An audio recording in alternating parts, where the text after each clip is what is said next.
Okay, welcome back. It's 6:30, so we're going to resume the meeting now. Scheduled item for 6:30 tonight was a joint meeting with the Finance Committee, and it is to finalize the budget and the town meeting warrant. Daryl, do you have a preference of which we review first? Let's go right to the budget. I mean, we technically voted on a budget at the last meeting.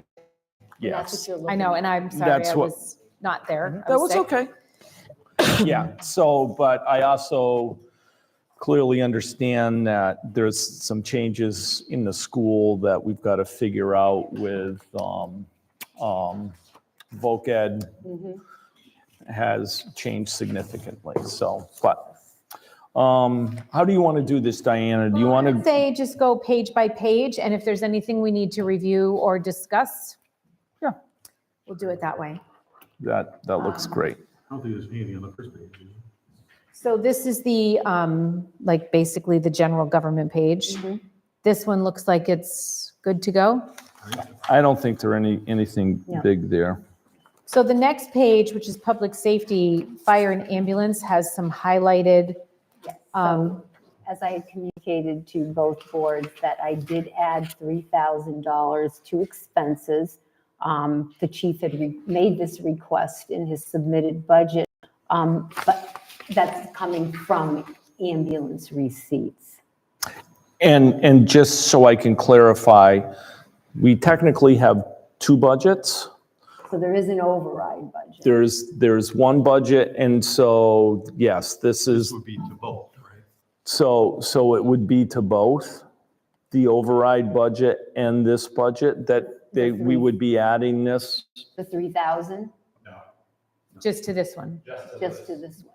If it gets added, it would be included in both because it's just coming from ambulance receipts. It's not part of the override. Right, but they're two separate documents anyway. They're two separate documents. Right. But you would still be adding the $3,000 in each budget. Right. And Bob, But can not you to just, the actual override amount. Right. Oh, no. Yeah, clear, yep. Thank you for clarifying. just, what is that for? Some of the software that we use, every year the price goes up and it went more than what I originally quoted for. So, and our maintenance on our LifePack 15 and Lucas also have gone up as well. You want to make a motion or do we want to? We already voted on one, so I don't know if we want to. Yeah, let's And are wait we- till we get through any other changes. Yeah, because we We may have need to other. know the number, right? Right, So- so I was just wondering if we want to vote on one at a time or separately, only because, I mean, are we going, what if we don't approve of all of them? You know what I mean? yeah.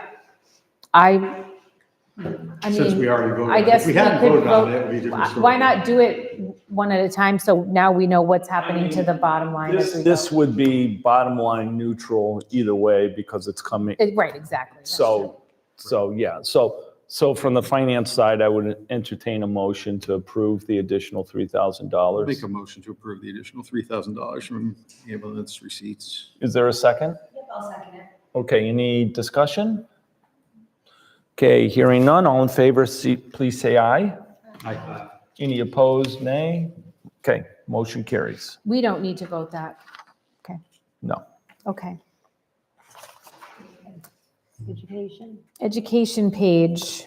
Now, we do have Connor here and Christy.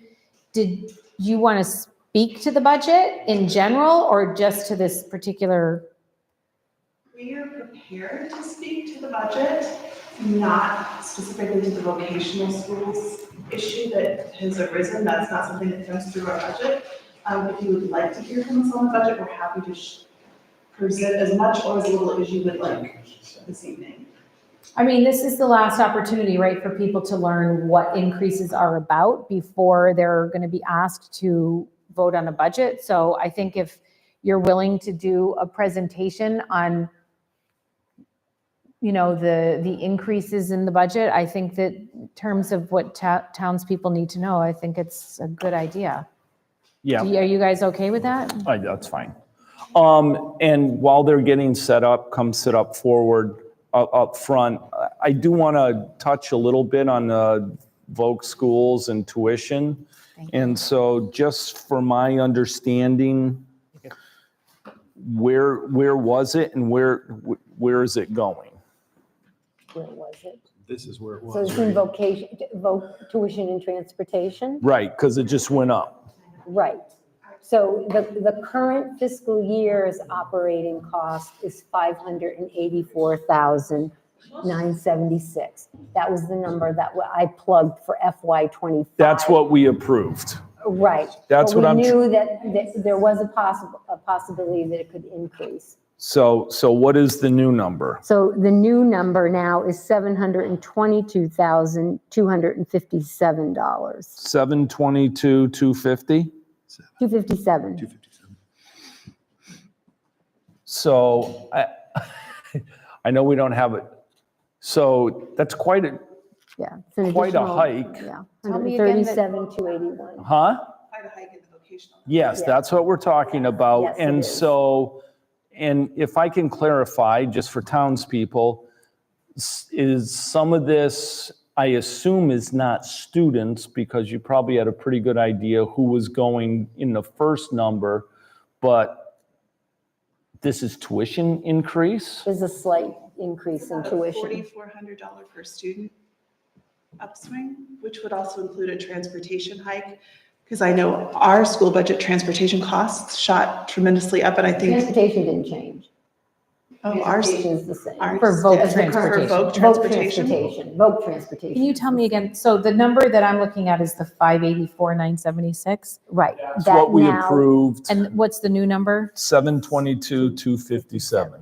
Right. And that's a total tuition and transportation. And that's Transportation. not because we're losing more students than you expected? It's only $4,400? That's No, 4,400 per student, I understand. It's not, I don't think it's a particular change in the number of students.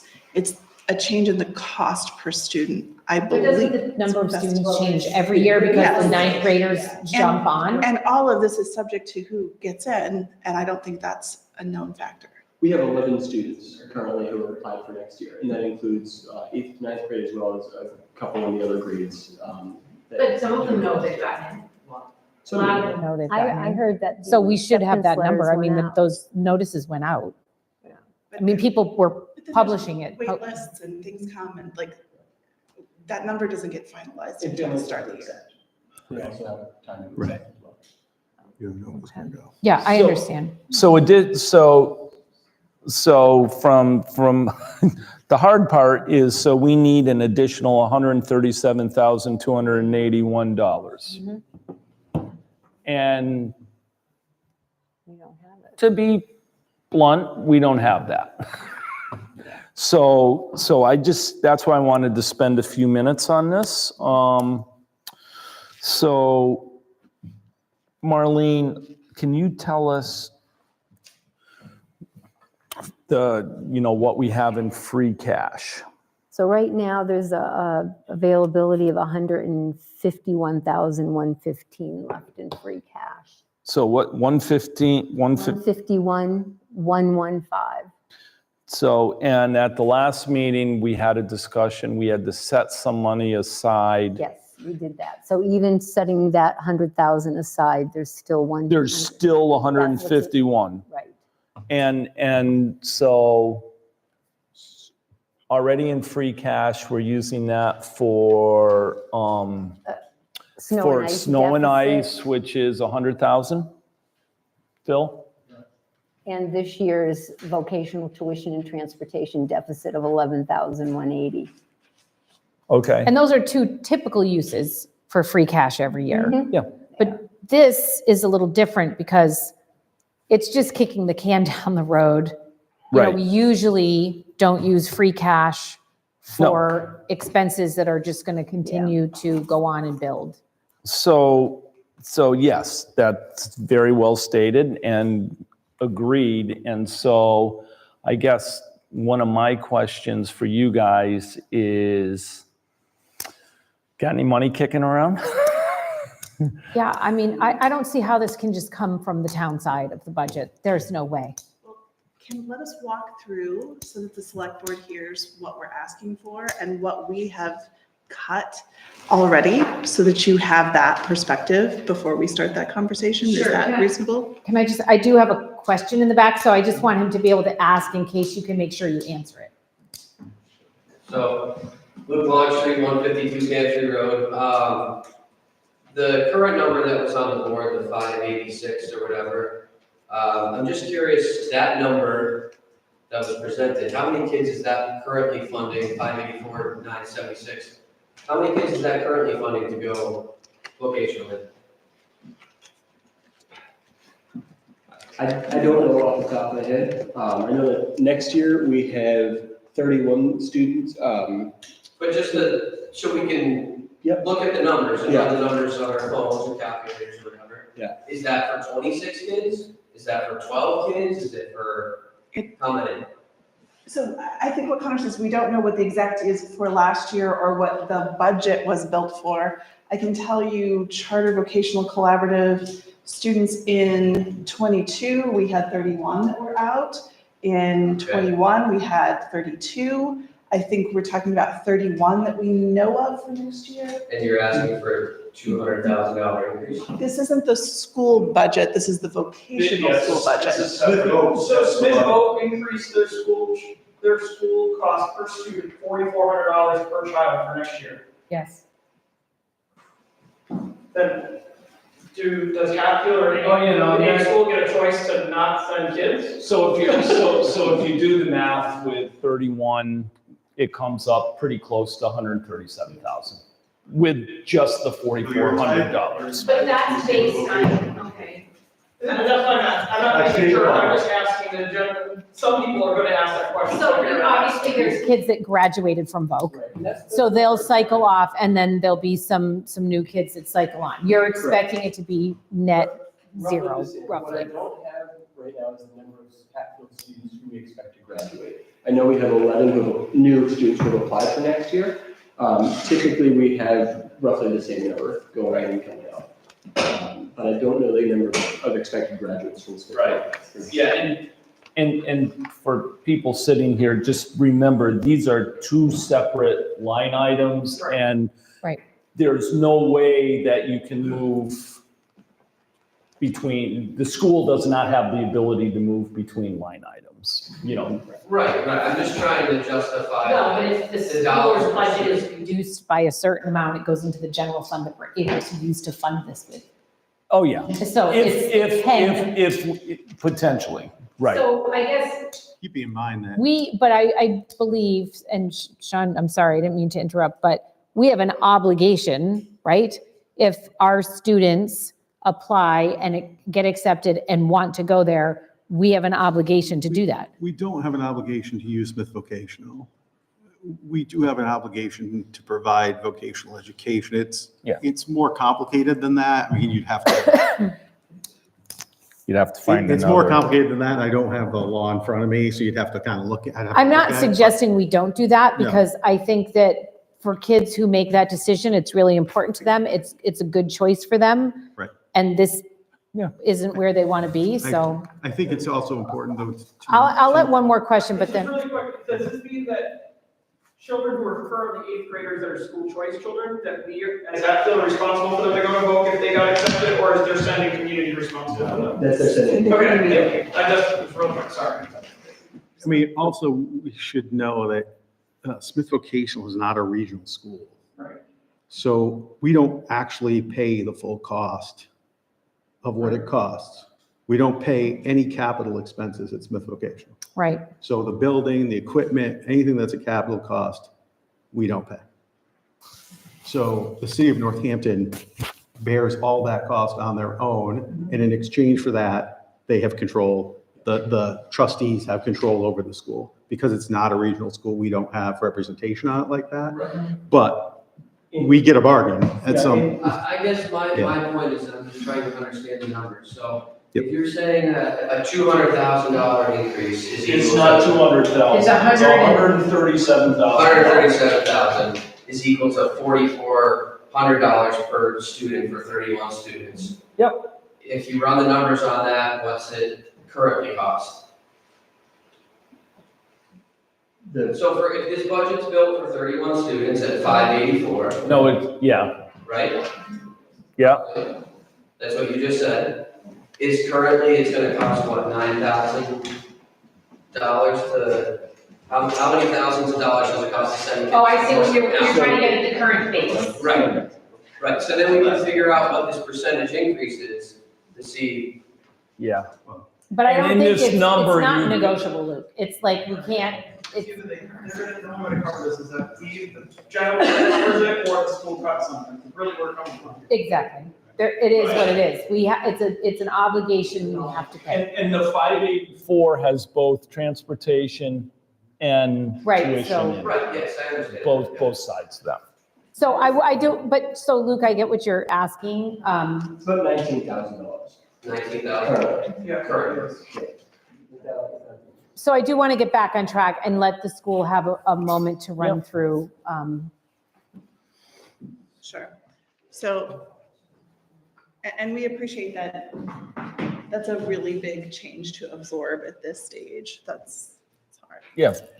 So while that increase request is quite significant, the public schools of Hatfield are looking for a much more modest increase.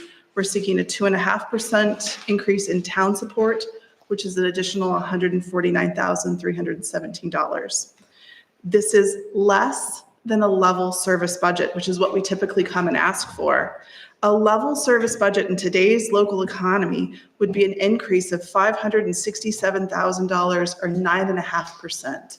And to give some context to that, we've seen meetings in Northampton speak to the fact that their level services were an increase of 14%, which might be part of the reason we're seeing those boat costs where they are. And so while we're seeking an increase in town support, the school budget in total is reduced. So then, if it's reduced, then why do you need more money? We're Other going to walk sources you of through that. We're Okay. going to show you so keep in mind, level services was at 567,000 more. We're only asking for 149,000 more. Okay, So so you're going to get to what We're going to get to what's Okay. being cut and where the increases are driven from.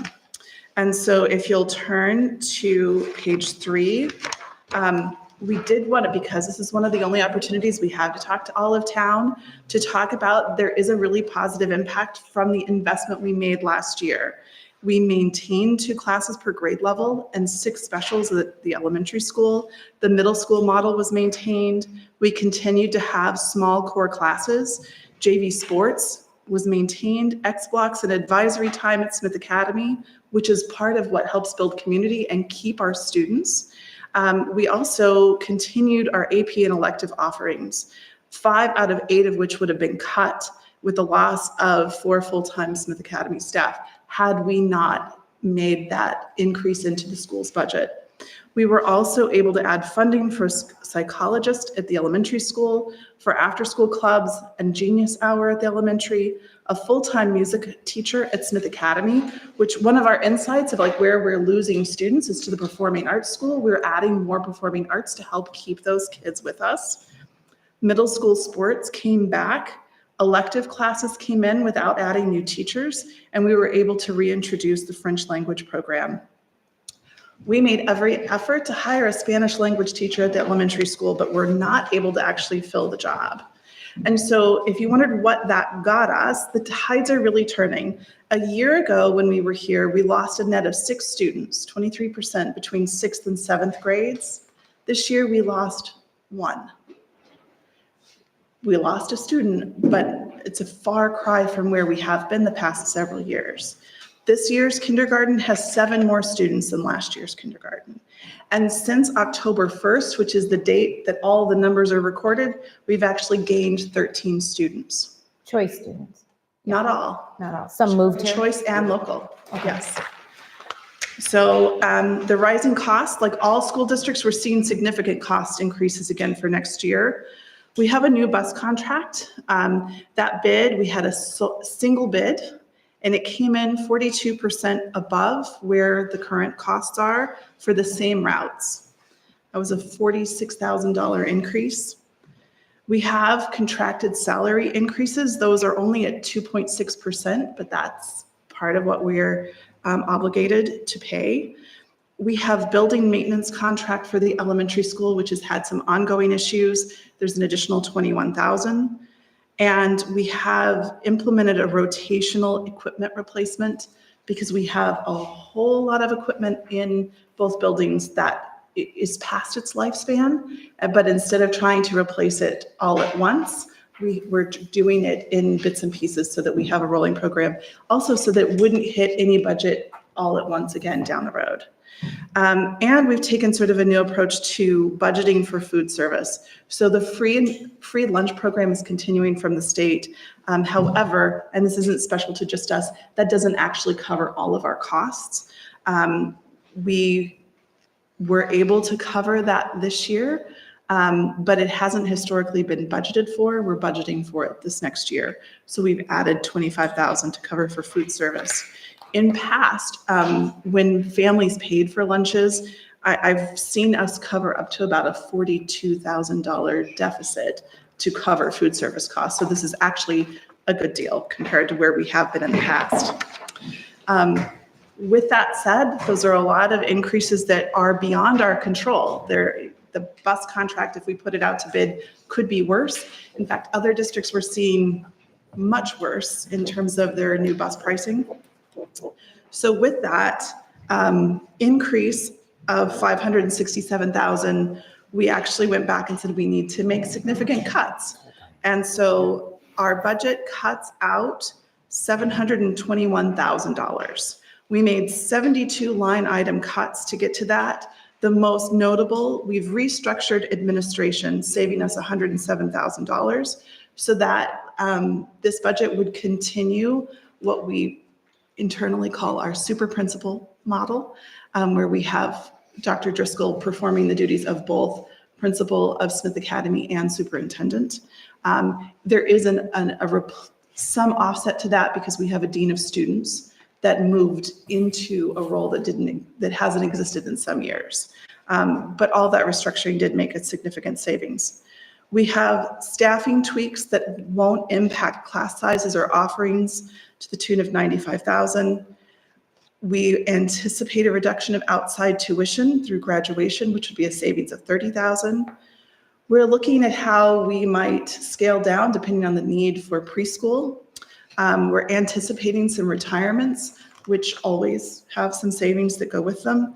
And we rebuilt this budget from scratch, which is the first time since I've been on the school committee I have seen that done. And so it's based on past actuals and not past budgets. And that may only have great meaning to my finance committee partners, but it is a significant bit of transparency on the school district's part to really cut back to just the dollars we know we need and have known we needed in past budgets. Can I just stop you and backtrack Sure. a few things? Going back to the page, the FY25 rising costs, I just wanted to go through those a little bit. So the bus contract, I understand not what you can do about that. The contracted salary increases, that's a big number. And I will tell you though, that other departments where there's a contractual pay increase are told to absorb it in their expenses and other line items. So I just want to point that out, that on the town side, there's been some budgets that have had to really be creative and make some cuts to be able to honor those contractual obligations. Furthermore, the building maintenance contract, why is that not part of the DPW? What is that? What are we talking about? Primarily, we were talking about roof repairs at the elementary school. We have had leaks since, from my understanding, since the school is basically built. And those have become more significant in recent years. We're not eligible yet for the school building authority for those grants. We're still a few years out from that. We're hoping to get one. This will get to a little piece on the warrant. These are not normally expenses that are built into a budget. We have always absorbed these costs. Right. The difference with this budget is that we have built them in because we know from previous actuals in previous years that they're coming. So in the past, there had been a practice of, we'll take it from this line. If we think we might not spend as much from this line, we'll do that. We did away with that. We based this budget on what we really anticipate we will need from each line. And when we look at what we've spent in the past few years on HVAC and roof repairs are the two biggest items. So Diana, I just want to go back. So the contracted salary increases, everybody in town, in the budget the finance committee put together, everybody gets a 2.6% increase. I understand And that. so I want to clarify that everybody received that, no matter who they are. There were departments that elected to pay more above that, and they're taking that out of their budget, but everybody got a 2.6% increase. Okay. I just have one question. It doesn't pertain to the budget, but you said the elementary school roof repairs, and there's an article in here to put a solar system.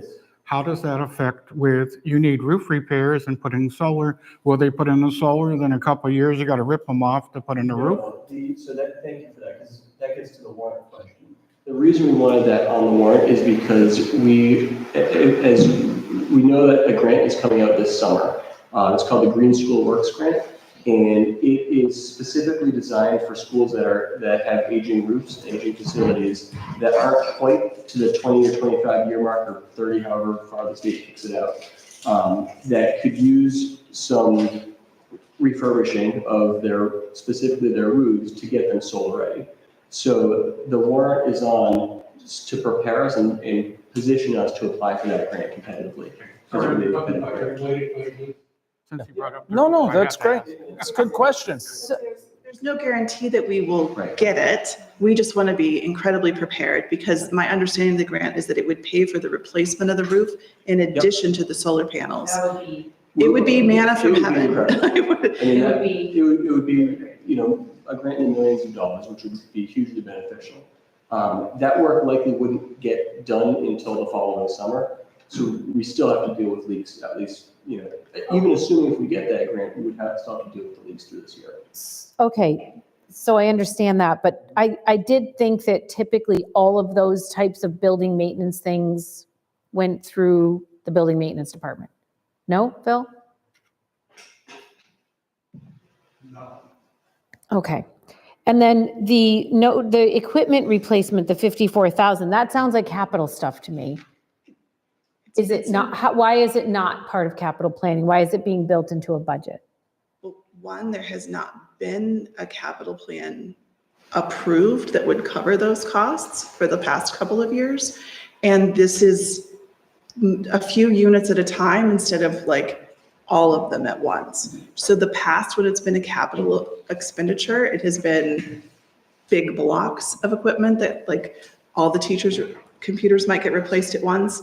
This is looking at doing a handful of things at a time so that we're using technology to the end of its life as it gasps for breath. So are these the Chromebooks, or are we talking about furniture? What are we talking about in this? This is, there are a few different areas. The first is connectivity. So our networks right now they're aging out. We have networks that are going to be going down over the next few years because they're just past their usable life. So these systematically replace part of that this year. We also have projectors in almost every classroom in the district. And we've lost about 10 of those this year that have needed replacing. And we're expecting the fact, quite frankly, that they have held on as long as they have is pretty miraculous. So we're expecting more of those to go down over the next few years. So we're hoping to replace about 10 of those per year to be able to get through the next few years. And then start that cycle. So every year we replace, we'll have a plan to replace 5 a year every year for the life of them. So, John sits on the capital planning committee with me. These sound like, there's a reason we do a capital plan and a reason why we sometimes fund things and sometimes we can't fund things. But based on the dollar amount and the lifespan of these pieces of equipment, that sounds like capital, not budget. What did we do at town hall when we replaced the network equipment? There was articles and stuff for that. We built that into the budget. Built it into the budget, and the same, But that's the tech, that's the, For that year. the Chromebooks, that kind of technology is built into the budget, right? That's part of the Chromebooks and specifically teacher laptops, which are the teacher laptops are at the end of their life. That's included in here as well, replacing those systematically. I mean, I'm just gonna, I need to ask these questions because And truthfully, I would rather they come out of the capital budget. But I also recognize that we need equipment in our classrooms. and I understand, but we wouldn't accept from another department putting capital items in their budget just because they couldn't get them through the capital plan, is my point. There's a reason we have a process. Okay, so those were my questions on that page. I'm sorry. And I'm, the next one I don't have any questions on. Okay.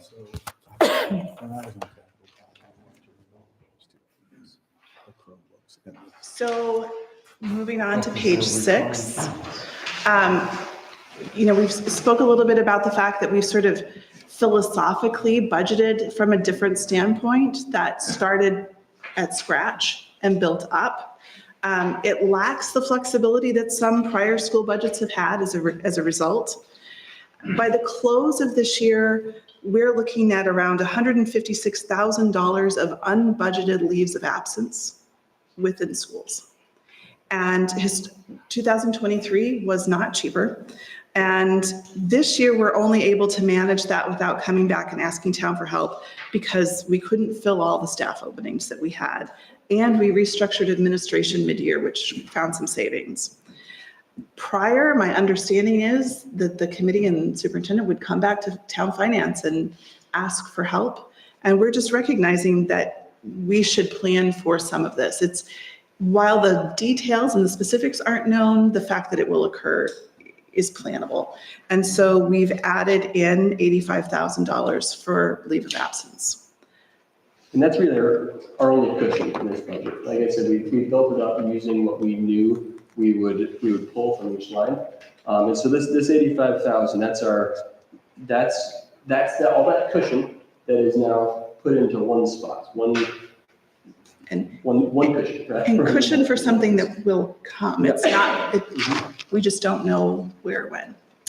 So if you turn to page 7, we just wanted to be really upfront about our school choice budget. So historically, we've had a very healthy school choice fund. But since 2018, we have been spending down our available school choice dollars to help offset the cost of schools. The fiscal 25 budget takes and spends what we anticipate, what DESE has forecasted as our preliminary posted tuition funds. We're budgeting in 99% of that at this point. So school choice dollars are always based on the school choice you have this year is the dollars you get for next year. So it's always off by a bit. So we've budgeted for $620,000 in our current budget to come from school choice dollars. As a comparison, the current year we had $827,000 of school choice monies included. Part of that, $180,000, was the end of the balance of our school choice revolving fund. And again, we've been spending that down from 2018 on, a little bit at a time, but we certainly weren't going to come and ask and support an override if we hadn't also spent what we could spend out of those dollars. So choice dollars a year ago that were new dollars were $647,000. While we are 9% down in choice funding versus the prior year, a year ago, we lost 28% in choice funding. So again, while it's not where we want to see it and where we're working to get it to turn around, and we have reason to believe that it will, we're seeing the tide turn. So to be 9% down in that funding versus 28% down in that funding from a year before, I think is a good state. It's going in the right direction, and we need to keep working on it. So I just want to clarify, so total enrollment from this school year to last school year is up? Because you said you lost a student, but then you said you gained 13. We're saying we're up 13 from when we documented with the state on October 1st. Total enrollment is down this year. Not as far down as it had been the year before. Okay. So it's down. So I thought you said you only lost one student. So it's down They only lost one student in a transition from 6th grade to 7th grade. In that key year that we've Oh, started. okay. So overall enrollment, we lost how many students in this fiscal We'll year? get to it later. but Okay. I'll double check. If we don't, I'll come back, Diana, and find it for you. And drawing down on the school choice funds since 2018, that's at the same time that there was a lot of extra COVID money flowing into school departments. And the needs based on COVID were going up. And so those extra ARPA dollars were necessary to meet needs. Yes. Okay. ESSER dollars for us. So if you look at the bottom of page 7, I just wanted to visualize what we're talking about as a difference. So the dark purple line is fiscal 24. The line below that, you see the additional cost increases is yellow. You see over to the far right where we've cut. The difference in town spending is that little white box. That's 149,000. The difference in the total budget is just short of 154. So that's the magnitude of the change of the budget, is that those bars are proportional. And if it doesn't show up as well as I wish it did, but you'll see the shaded area is the funds that we get from school choice and grants.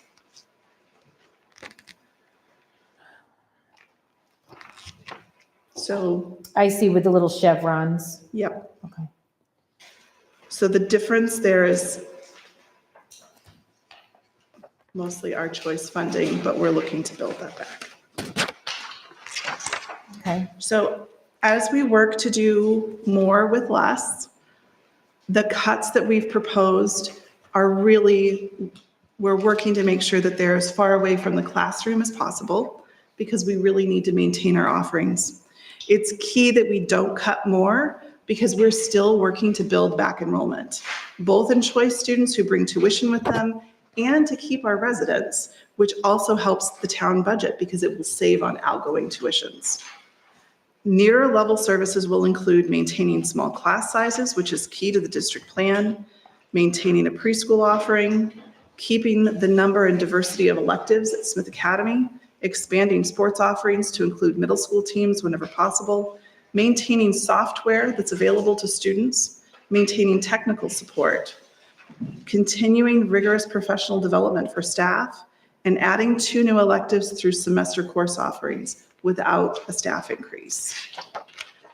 Page 9 documents where we are looking for staffing, current versus proposed, and you'll see that it cuts a teaching position.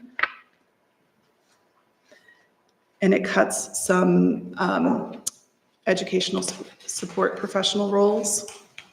And So- it cuts an administrator. So you're basing this on 5 new elementary students and 20 new Smith Academy students? We're looking for that kind of growth, but the costs don't change depending on that growth. We need to maintain the classes and the offerings for the students we have, but I think we're saying we see opportunity, and we've seen a really strong interest in school choice as we put it out this spring. One thing compared to last year is, we had the applicants that we were hoping for. We had 40 plus applicants for school choice last year. What we didn't do is we didn't get a commitment from those applicants, and we weren't able to until we had the final budget from the town. We weren't able to say, you're guaranteed a spot, because we didn't know if we were going to have to go back and cut those positions, which would have significantly impacted our ability to field school choice. This year, we're within the classes that we're seeking here, we're able to grow. We're also have changed our practice so that when we accept students for school choice after the school committee votes, we give them that acceptance and ask for a commitment within 2 weeks. So by the 30th of April, we should know with pretty good certainty how many of the 31 students that have already applied for next school year are accepted and have accepted. Is that timeframe in line with other districts, so it's not gonna, It is now. it is, okay. It wasn't previously, and last year we couldn't fix it because we couldn't make a commitment until we knew we had a place to put them. Okay, so, but, so still, if I'm reading this, if you know you're losing about 11, potentially, let's say 10 students to VOC, and you're projecting 150, you're actually really projecting a gain of 30 students because you've got a loss of 10. That's ambitious. Yes, it is. And how many did we gain last year? We gained 8 or 9 before and 13 since. And so we have changed our policies, both to pull it up earlier, both to pull up the schedule so that we are getting them in and getting acceptances earlier, but also to change to allow for a rolling admission so that we're taking students mid-year. Because if students are moving, we want to catch them then because we can keep them. So the next slide is just another way to look at that budget depending on sort of how folks need to see it and where those funds are coming from. Again, while the choice dollars aren't where we want, we're getting into better position. Behind the numbers, Chapter 70 is not expected to see significant changes, unfortunately. We're looking at maybe $30 per student. There's, the notable difference is all of our ESSER III dollars are now spent.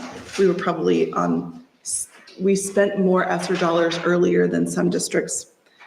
And Chapter 70 budgets haven't kept pace, particularly with the fiscal realities of rural districts. And so I'm curious, what are you hearing about projections with the new fair share amendment and the filtering to education on that? Because that's where it's supposed to go. We haven't heard that it's coming to K-12 and specifically to communities like ours. It's one of the challenges, and I don't know exactly what you're talking about, but when, we're a fairly affluent community, and any of the affluent communities, they're not going to get this money. And that's the problem with Chapter 70. I don't see Chapter 70 going up to communities such as ours. Is that accurate? That's accurate. A lot of that has been, from what I understand, the state budget has been allocated to higher ed as well. Some of it is, but not all of it. We did take a look at if there was no increase in funding, a zero budget, and the kind of cuts that it would require if you level funded the school department. We would be back into the conversation that we had a year ago when we were looking at if the override didn't pass. Not quite as dire, but similar conversations. We would be losing an additional 2 to 3 staff. We would have to cut multiple AP classes. We would lose academic electives. We would lose the middle school model, which honestly is one of the gems of our district. And we would lose some key elementary specials. And you would lose those things because of losing the 2 to 3 staff members. Correct. Mm-hmm. Okay. Because there's nowhere else to cut the budget other than 75% of our budget goes to salaries. There has been some question about the district's future and if the override helped, and we want to make sure that we're making sure people understand that that had a huge impact to help us right-size our budget and invest for growth. And there's some indicators that we think are really key that folks should understand whether they consider that schools are vibrant and have a good future. We can look at school choice trends, some enrollment history compared to current numbers, the alternative costs, and our academic performance and offerings. So on the school choice front, while we're down, we're still ahead of the curve, and that's key. So in 22, we lost 17 choice students. In 23, we lost 24 choice students. In 24, we only lost 8. Our current choice student population is 26% of our enrollment, which is still up from our 20-year average of 22%. It's also a higher share of choice students than many districts around. Frontier has been holding steady in their number of choice students, but their overall enrollment has been dropping, so they have a higher percentage than we do at this point. Hadley is one of the only places we've seen gaining in choice. It's still not quite the percentage of enrollment, and they have been marketing, and that's notable. Northampton is dropping about 10 choice kids per year. It's only about 7% of their enrollment. Pioneer is down to 48 kids coming in, that's 8%, and 40 going out. Mohawk Trail is at 13, Amherst at 9, and Holyoke at 3%. So when you say Northampton is dropping, are they Making the decision to not accept, or they're not getting the And choice not getting kids? choice Okay. students. And then, so these choice students for the fiscal years you list, FY '22, '23, and '24, and those numbers, that's strictly choice, that doesn't include VOC. Do you know the VOC numbers for those 3 years? Not on this page, but let's see if we get there, because I think it might be in the appendix. So the next bit of data, I'm not going to try and read all of it to you, but I want to show you what it looks like so that you're understanding the deep dives we're going in to make sure that we understand what's going on with our enrollment and our budgets. So we did an analysis here of 30 years of enrollment by grade. And so what you see is tracking those classes from kindergarten all the way through. It looks at shifting enrollment every year, grade by grade. It looks at a cumulative shift for 19 years. And it let us see trends where we're gaining and losing students by grade. And we broke it out to look at 30-year, 20-year, 10, 5, and the past 2-year averages, and highlighted the outliers, which you're going to see on page 17. So what we know is there's always a loss before 9th, particularly because they're headed to VOC, which we understand, and we don't discourage students from going to VOC. The loss before 6th grade is particular to the past 2 years. It's not unprecedented, but it's significant, especially when it's been back-to-back. And we've done a deep dive into that, and much of that is because those students are looking to go to middle school as opposed to stay at elementary. Over the course of the history, the percentage of loss is greater at HES than at Smith Academy. The decline isn't from losing our students, it's primarily a shift in the overall population. There's just fewer kids, and that's not particular to Hatfield. When we factor out the last 2 years and look back at the previous decade, classes on average gained 7 students between kindergarten and graduation. And the exceptions have been those, the class of 23, they had a greater percentage moving before 9th grade, and the class of 24, they had 8 that moved out before 9th grade, but they also lost some before 10th, and they lost a little cohort at kindergarten. Kindergarten numbers also speak to the district's potential. The past 20 years, we've averaged 26 enrolled in kindergarten. The current classes at HES average 25 students in kindergarten. So if we can get them in and keep them, there's no reason that we won't be able to continue to thrive in the district. So just a heads up, sort of shifting gears about if we didn't spend our education dollars locally, right now our education spending is on par for the state as a percentage of our total budget. So if you look at all the municipalities across the state and you take an average of what their percent spending on education is, it's where we are. They're right, it's 50% across, we're at 51. If you look regionally and you look at districts that are most similar to us, I've grabbed those on the next page with the numbers cut off, sorry. You'll see neighbors that are regionalized, including Sunderland and Deerfield, are spending 59% of their budgets on education. And one of the things that we can point to is regionalization were cheaper, our neighbors would be saving. And that's not the case.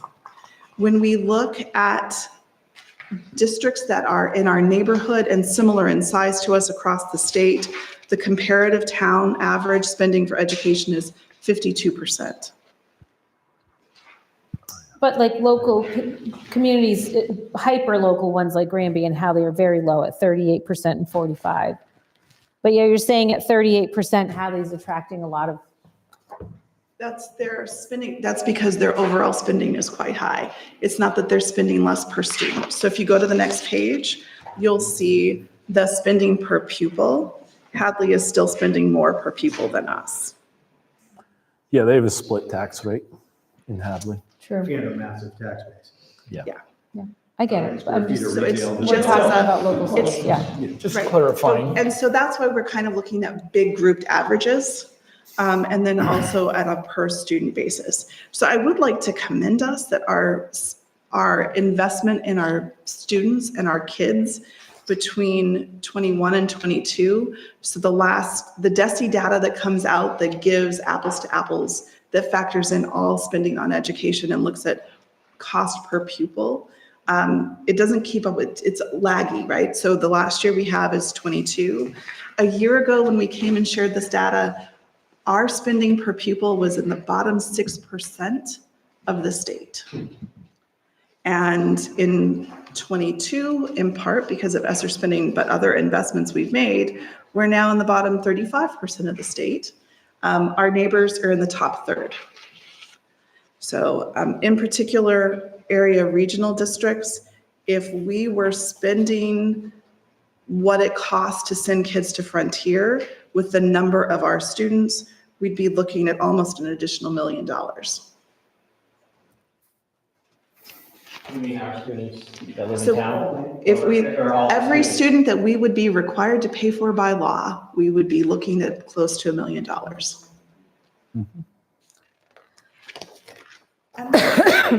I really think Dr. Driscoll gets to present the academic accomplishments.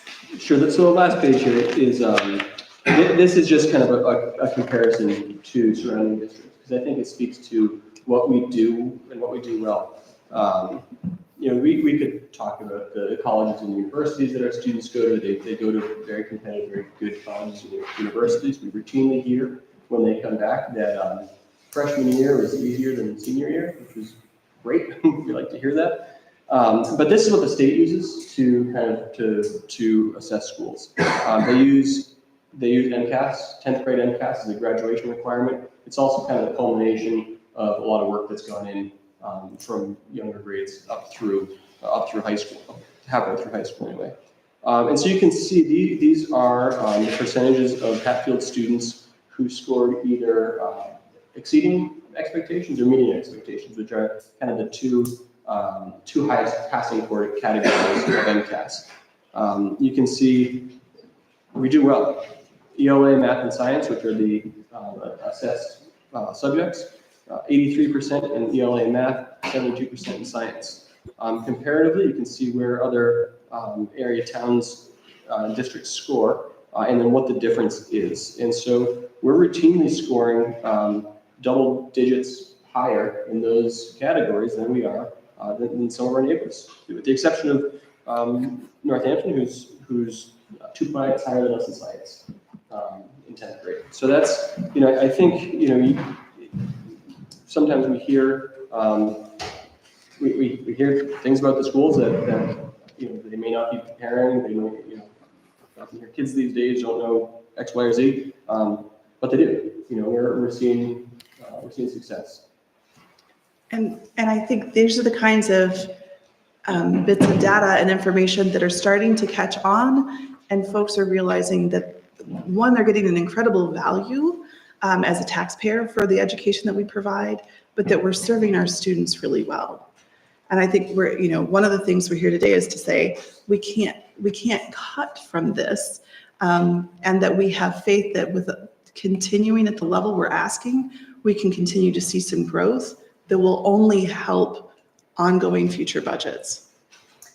Okay, I have one just quick question that I should have asked before, and then I know there's a couple questions. We do have to keep it kind of brief, but I just want to go back. So the food, I just want to understand this. The food service you're asking for, part of this increase is $25,000 additional. So that is to keep lunch free for all students? Or are, so, The state currently for free lunch for all students. Their reimbursement rate, what they provide for lunches that we sell, and have students plug their number in, doesn't cover the cost of providing those lunches. So though they have a free lunch program, the reimbursement doesn't quite cover that. If we sold 40 more lunches per day, we would get closer. So that deficit is based on that. So every year historically, if I'm correct, food service has really kind of run a bit of a deficit. And when they pay, when families bought those lunches, we ran an even bigger deficit. Oh, yeah, I know. And but currently, no one pays for lunch. Correct. Okay. And that's as guaranteed by the state. Okay. Now this would, again, this comes to that question of rebuilding this budget. We saw that we could pretty much expect this kind of deficit yearly. In the past, it had been pulled from, X, Y, and Z places to make sure that it's covered at the end of the year. It really moves what had been done in the past and puts it in that line. So we say, we know we're expecting this cost, we budgeted for that cost. So we're not stuck in a position towards the end where we need to find $25,000 to cover the deficit. So thank you for, this was, thoughtful and obviously a lot of work, and sort of looking at things from different angles so we can really have a picture of it. I guess I hear the enrollment numbers, but then I also hear, that we have classes that have and I don't mean classes, I mean full grades that have, I don't know, I can't remember, but ridiculously low numbers, like 9 or 17 or something like that. What's the smallest grade size? Right now, we have one grade size of 17. 17, okay, so that was, and is that the 9th grade? No, that's not the 9th grade. What grade is it? That is, right now, I believe that's 11th grade. 11th grade, Yeah. okay. So that's after attrition of the VOC and maybe some private school and some choice. Yeah. Okay. I will take a couple of quick questions because we do have to get through the rest of the budget. Mine are all pretty much budget related. Just for myself and also other townspeople who have kind of been murmured about the $50,000-ish that was appropriated last year for the Spanish teacher. Where does that end up going if we never hired it? it went into the leave of absence that were unbudgeted. So So it's still available? No, so this year we have had, and every year we have staff who need to go out on surgery, they may be on maternity leave. And historically that has not been something that has been a line item in the budget. That has been we get notice that someone's gonna have surgery and go out for 4 months. We need to cover that cost. So if it was hired out, how would you have covered those costs? We would not have been able to without coming back to we the would town. have come back It and comes asked for back free to us so cash. much in the past. And And the costs associated with that, I'm sorry, are the Substitutes to replace the teachers. Right. Right. Like I said, I'm asking this for numerous townspeople Yeah, who absolutely. come up in conversation. That's kind of the channel for it. Yeah, so for reference, like we said, we had about $156,000 of leave of absences that came up this year, which was a significant amount. And so, because of that, because we hadn't hired for that position, we also restructured administration to make sure that we were able to absorb those costs without coming back to the town.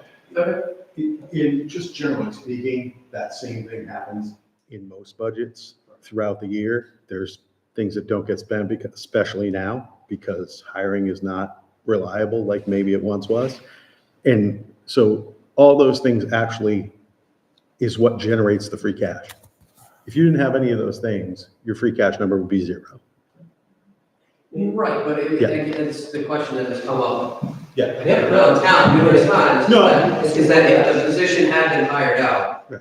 if there was a $156,000 essentially deficit, right? Like what would have happened at that point? And I think that's a lot of things that the general townspeople don't necessarily understand, right? But everyone sees that part of the article was a $50,000 elementary Spanish teacher that ultimately never got hired. Correct. Right, so that's one of the things, and then, I know a big thing that's touching for a lot of people is that, that 11th grade class that has 17 kids, like the state ratio for student to teacher ratio is 15.5 or 15.5 to 1. So you could easily meet that class with one teacher, and we could save on a salary. There's cuts that could be made. You could do that. However, you have to pay that person after you laid them off because you're not paying into the unemployment insurance trust the way businesses are. So you would have to fund their unemployment. So, Okay. So For how long? until they got another job or for as long as their unemployment lasted. Yeah. So it doesn't save you really any money normally in the first year. You have to go beyond. Right, but I mean, it's safe to say that the 11th grade class has been there for a while. It's like the 10th grade class probably also had 19 kids, and that's still acceptable under the state. So if you keep pushing it back, like if the cut had been made prior, it's still, you know what I'm saying? So like, yes, if you could keep kicking the can down the road. I just wouldn't I wouldn't necessarily use what's acceptable to the state as a metric. What's acceptable Why to this the way? well, if we did, we'd have to cut about what? $2-3 million out of the budget? I mean, that's the foundation. What the state deems acceptable would not leave you with a school district. And there is no one doing that. I think the other thing that's just kind of important to remember, Luke, is at that level, at grade levels 10 and 12, you're not talking about one classroom like they have in second grade, third grade, fourth grade. They're moving around and they're going to biology and they're going to all these other places. Yeah. I mean, I get what you're saying, but it's not quite the same as a grade school grade class. Correct, and if I may, one of the functions right now is, we have classes per each grade level, and those same teachers who teach 9th grade teach 11th grade, who teach 10th grade teach 12th grade. So it's not like, if you have a science teacher that is in your building, and they're, one of the classes that they're serving is 11th grade AP biology, we'll say. If you take that and you say, okay, we're gonna, the way to do that is to reduce teachers part-time. And that's, then we get into the question, okay, we have this teacher hired at 0.6 and 0.8.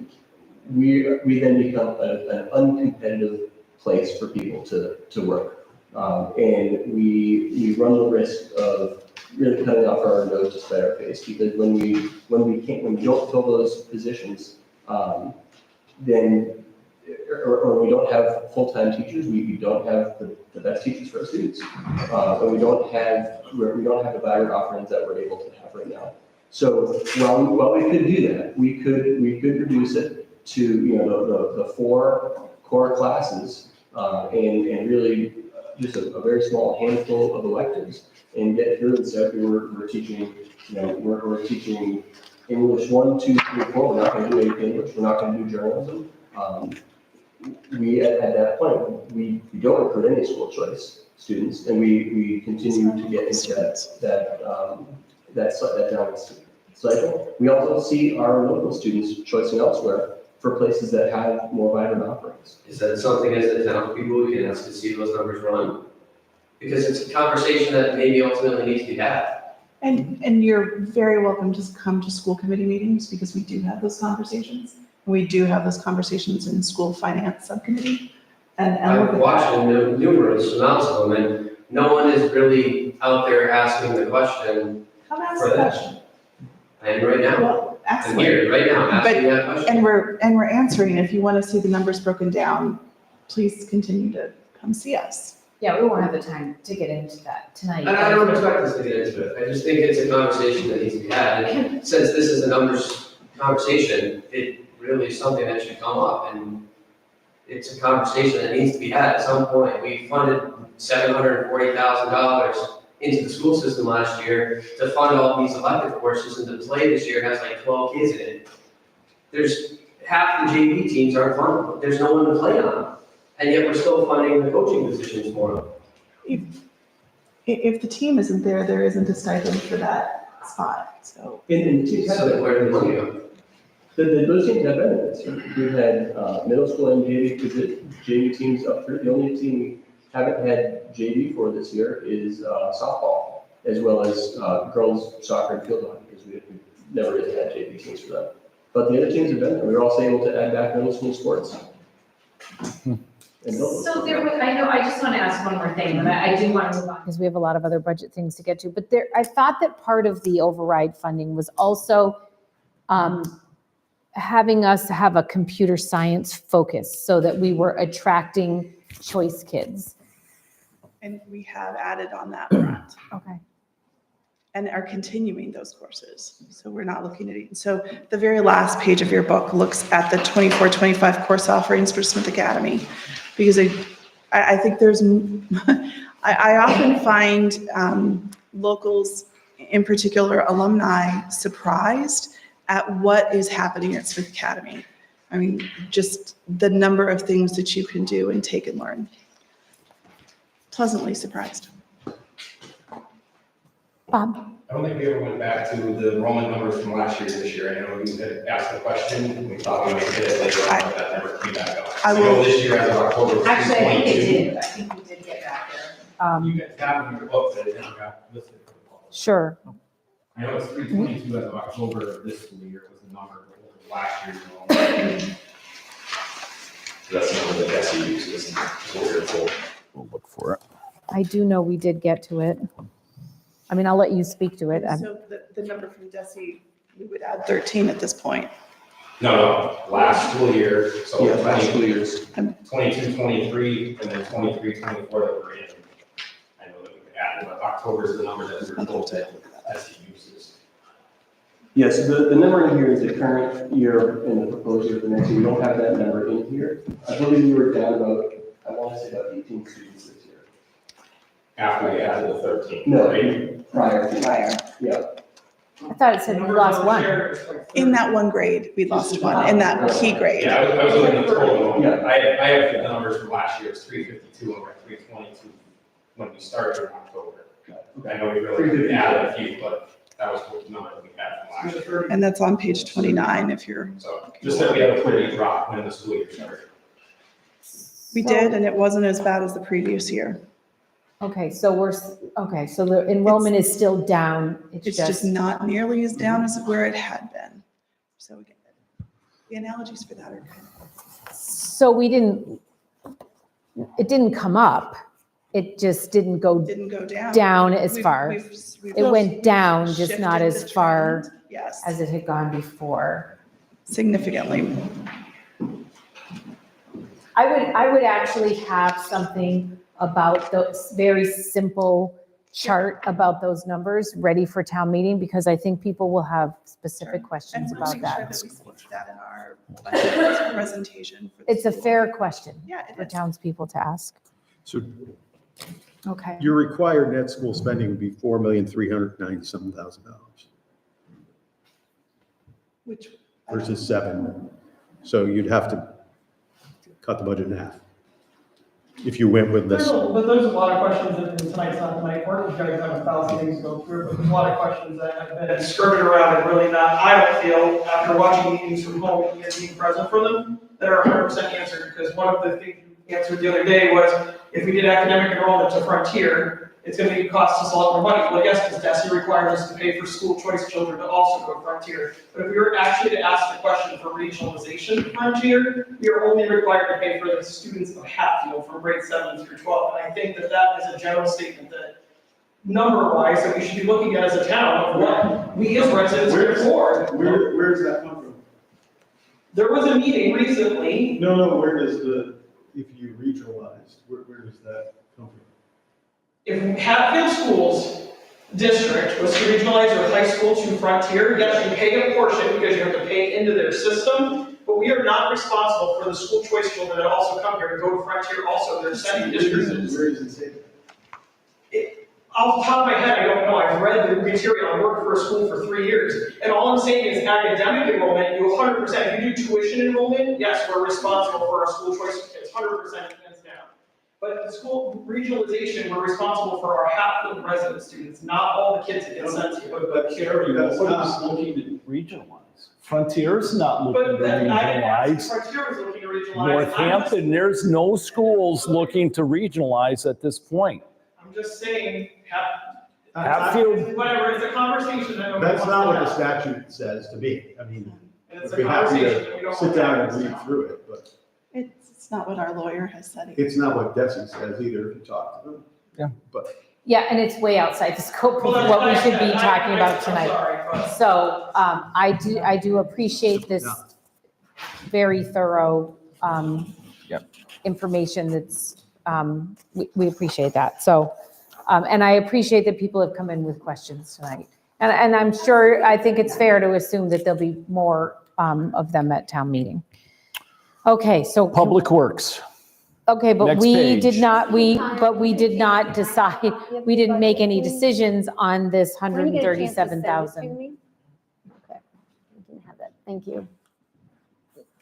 We haven't figured out how to fund that. Do we want to go back to that after we get through the other things? Let's go forward and go back to that. We've got a few things percolating. Nobody's going to like them, but you got to come All up right, with so them. we're going to talk, we're only going to talk about where there's changes in here on this document. Public Works, there hasn't been any changes, So Public Works is no change. no change. Health and Human Services, no change. Well, They're not highlighted in yellow, yeah. right? Nothing has changed since last. Nothing has changed since the last meeting. Right. There's certainly changes Oh, in how much money is being appropriated to those. We have to get to a final budget tonight. Right, because if, I mean, you look at, Public Works, I mean, sure, some of those numbers went up, just like the school numbers went up. About from the last budget meeting so that we can finalize a budget and move on to the warrant. Okay. So I'm just saying, yes, there's been changes in the budget, but we're not going to go through that line by line again tonight, correct? Okay, so then if I'm correct, the next change I see is a highlighted under enterprise funds returned earnings, and that's on the water and sewer enterprise fund debt issue. correct, right here. 36,000. Just wanted to make sure that you all know that the last time we looked at this, it was 36,000, what was it? It was 36,000, I'm sorry, 33,836, and it should be 36,922. And that was there, right over here in the FY25 expense, but the number here, so taxation was picking up part of it, and it shouldn't have been, because it's all coming from retained earnings. Okay, so That's the that, interest, that's the only change there. but it doesn't affect. It does not. Okay. So then if I'm understanding this correct, Daryl, the only number we need to deal with is this 137 vote. But I'd also like to go back to general government and talk about moving $4,700 from the administrative wages to the planning board's wages. What's that? What are we moving? I would like to move $4,700 from the town administrator's wages. So I'm reducing hours in a position and add $4,700 to the planning board salary line for the assistant planner. That's the position to that increase- was Gerard. That position would be reduced a little Right. to from allow 40 for to more hours 35 for the hours. planner. Yeah. Marlene's offering that out of her budget. Okay. I mean, it's, we don't need it. yeah. I mean, because I thought we were having difficulty hiring, hiring folks as it was, right? Reduction in hours, It's 5 right? hours. It's hours, not wages. Well, right, but some people. I mean, we just hired somebody for the position, so. Okay. You're okay with that? 5.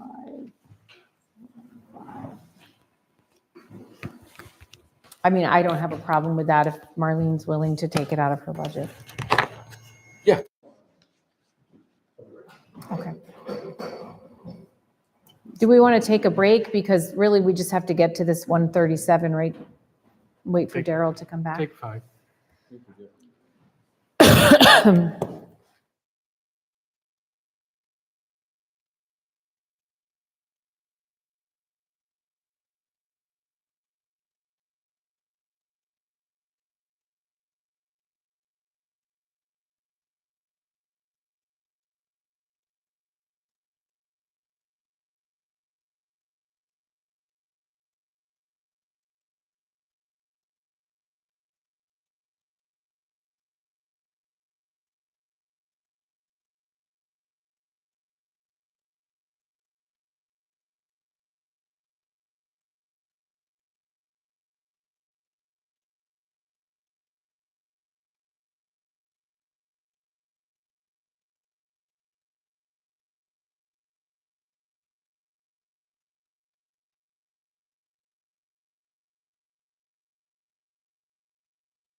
So we're back on, Daryl. Before we go and talk about the 137 for the VOC Ed, there is another change here. It doesn't affect the bottom line because Marlene can speak to it, but it's the, what did you say, the cable? And then what's this stormwater? TV studio, the cable TV studio, I'd like to add an additional 30,000, so it would be 133,500.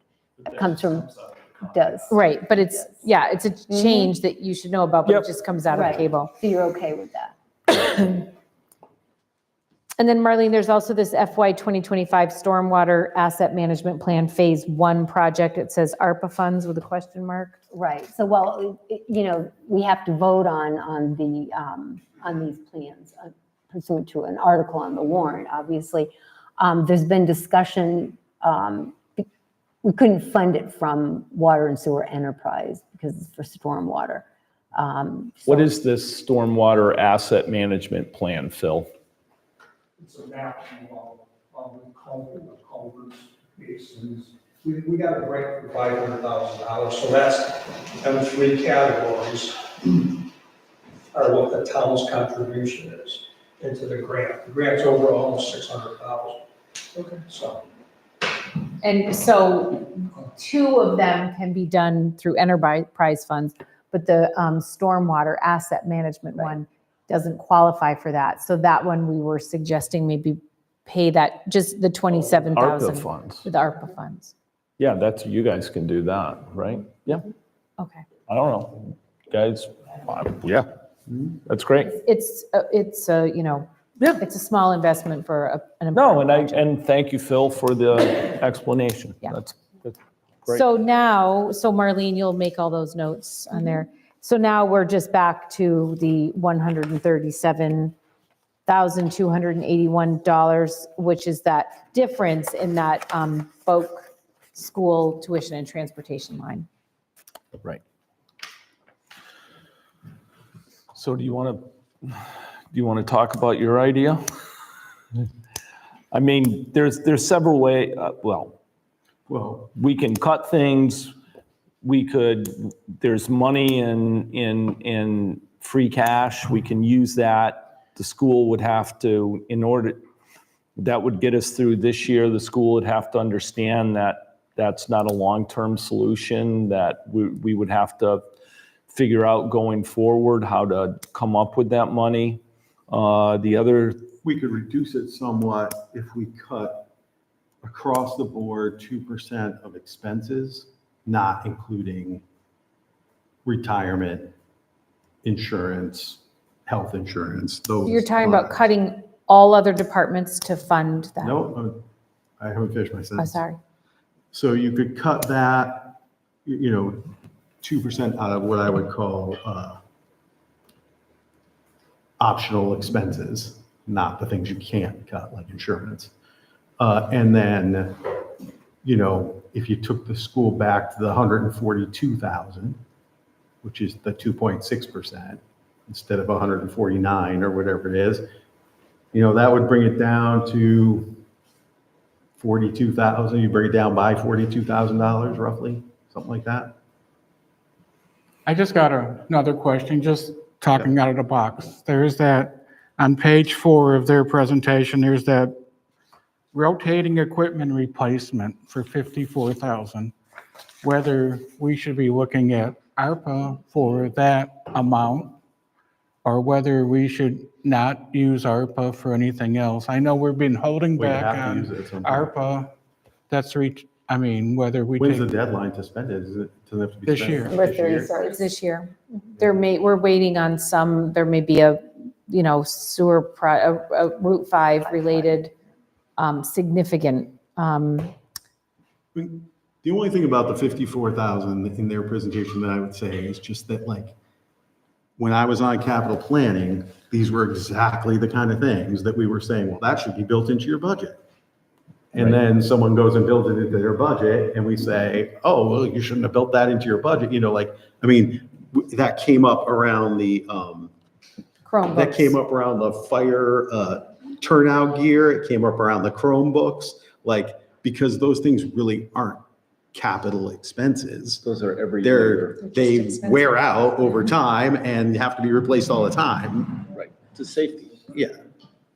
So I don't know, we kept them in at times we decided to have them on capital, at times we decided we wanted them built into budgets. So I don't know, So just, I'm sorry, just say that again. So exactly where did you say you would recommend I just went through all the expense lines that are not on the page of health insurance, retirement. So school would get a 2% cut? I haven't gotten there yet. We would cut that, they would get cut back some amount. If you brought them to the 142,000, that would be 2.6%. That's Instead of the 149,000 or whatever. So that would just be a 2.6% salary increase, which is what everyone else is getting. But you'd be saying that all the departments would have to suffer for the school, basically, right? I'm not really, I don't think that's a fair way to. Well, over It's 2% bill we have to pay. Reason I'm saying that is every year we've always given to the schools and the other departments have stayed within their budget or worked hard to stay within their budget. We've increased other budgets. Other budgets have increased where expenses are unavoidable, like utilities and software, packages and things like that. They're not going up for anything that is not completely unavoidable. That's been made clear through this. To be fair, we just didn't highlight the 30% hikes in utility bills that we've been facing the last few years either. So, that's in here too. But is the solar live now? Police budget. Yes, and we still have had tremendous utility hikes. You guys have How is that reported possible? how much money solar's been saving you right now? What's that? The cost of electricity is going up. I understand that, but at least it's being offset by a solar array, no? Evidently not. It's being offset, it's not being offset to the amount we're. Right. If it weren't being offset. None of them. Our utility bills would be even higher than they are, but we are seeing significant increases.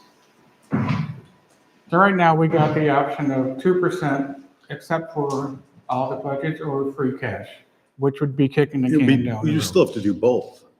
You're not. You'd have to take some from free cash. You're not, you couldn't do, You couldn't do everything. I mean, honestly, if we went through every expense budget on actuals this year, what do you think the chances are that every single one of them is spent down to the penny?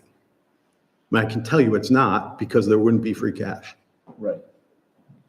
Like every single expense line is not spent down to the penny. So if all the budgets are going to be, under your proposal, you'd hit 2%, would the school also get the 2% hit? They would have to take some cut. Yes, But why would it be, if it's, because it's not 2%, it's just expenses. not okay, so salary. 2% of their expenses and 2% of all other departments. That's what I'm asking. If we're going to hit expenses at 2%, would it also be the school's expenses? It would be some of it.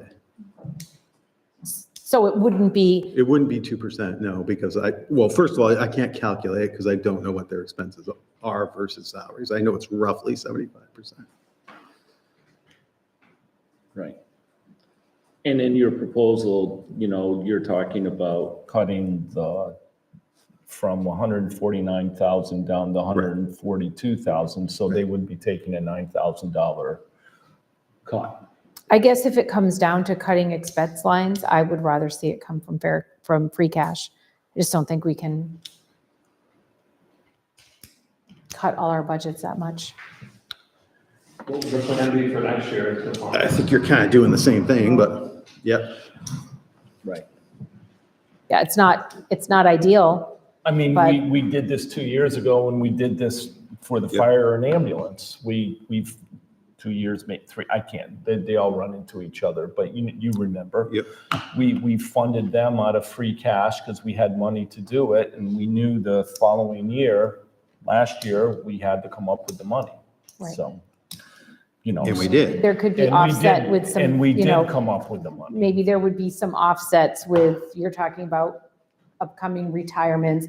If the roof project goes, then you don't have that cost that's in there that you're trying. We could have new growth. I mean, we could try to deal with it next year. Yeah, well, we would have to. We would Well, have to deal with it next We year. would deal with it. Yeah, we It's would deal not, with it. it's not how I would normally ever suggest doing it, but I just cannot ask our departments to cut 2%.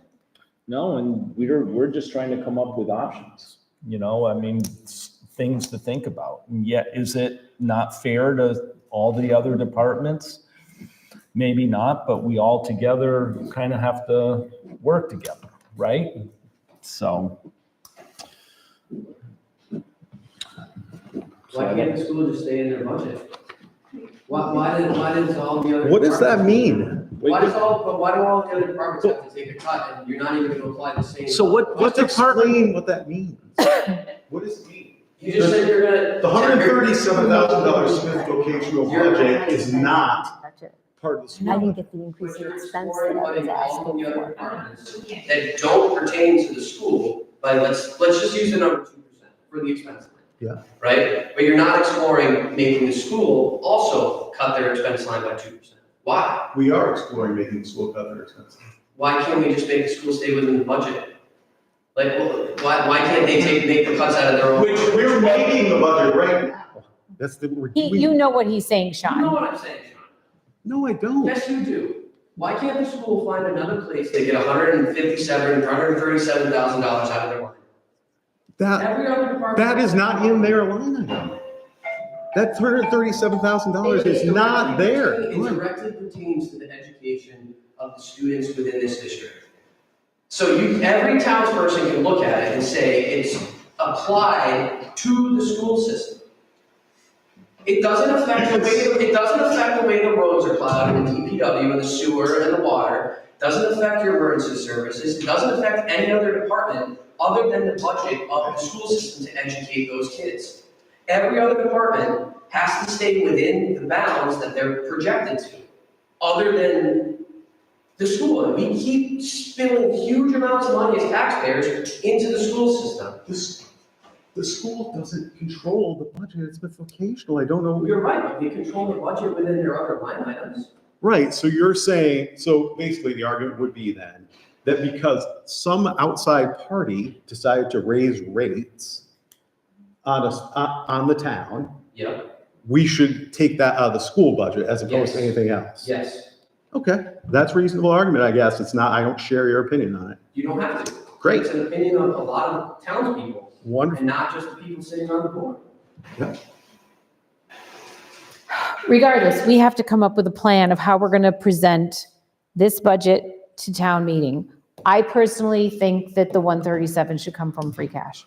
It's not, I'm surprising myself, to be honest, even that I'm suggesting that, because I don't normally like to do that. I do not want to ask our budgets to cut 2%. We went through these with a fine tooth comb. Year after year, they have just gone by with no increases. They're continuing to do this. I can't do it. But Diana, let's be fair. There have been increases. I mean, there's been increases in departments. We've funded other, so I get a little frustrated when you bring that up, because fire and ambulance, we have met their needs. That has gone up. If you look at the budgets. That would be an exception. It's a larger increase over 3 years than any department has ever gotten in the history of town in 30 years. And even DPW goes up when their costs go up every year. So. But again, it's a cost, like little- they're it's- saying, electricity and things like that. I mean, it's not, I don't want to ask they're departments to getting a cut higher 2%. raise than the rest of the employees in town. There's a contractual, and there's, I'm sure, contractual things. within So schools, I too. just think you have to be really careful when you say that everybody's been flatlined for all these years. But I'm saying expenses in Phil's line are also uncontrollable things like utilities and Right. fuel costs and things like Right. that, But- okay? So let's make a comparison. So when the tuition at Smith Vocational goes up, that's an outside increase. When the tipping fees at the transfer station go up, that's an outside increase. That's a contractor raising the rates, right? Right. So we don't then take all that money out of the DPW budget. We find money We to spread make it around work. town, even though it's related to the DPW. Just like if there was an electricity cost increase, we don't go out and measure everyone's electricity and cut each budget. I don't want to cut our budgets Okay. anymore. I like, for this particular instance, and like I say, it surprises no one more than me, that I'm saying, I think we should do it with free cash, and we will have to deal with this next year. But there's other things that could also change, maybe for the positive, and not leave us in such a predicament. We don't know what what it will be next year. You're optimistic about choice numbers. It could be a much different scenario next year. I mean, I understand you have no control over that cost. I mean, that's outside your cost. And I do understand that if we do free cash, we're sort of kicking the can down the road, because we could have a number even higher next year that we gotta pay, unless the school's choice kids come in. But at the same token, we're always cutting. So I mean, trying to sit here and try to look at everything objectively, I mean, free cash is right now one option, unless we take some money out of ARPA for the I think we need to kind equipment of leave. costs, and I don't know if that's worth it, because we're trying to save that because of 5 and 10 in case we have that overrun. So, I mean, we're gonna pay for it one way or the other. When do you have to, when's the deadline on the ARPA spending? Do we know? December 31st. So this year, but I mean, and that 54,000, I don't think that's an appropriate use for our ARPA, because ARPA's more of a real one-time use, so. All right. So then the only alternatives are 2% cut or free cash. Well, those aren't the alternatives.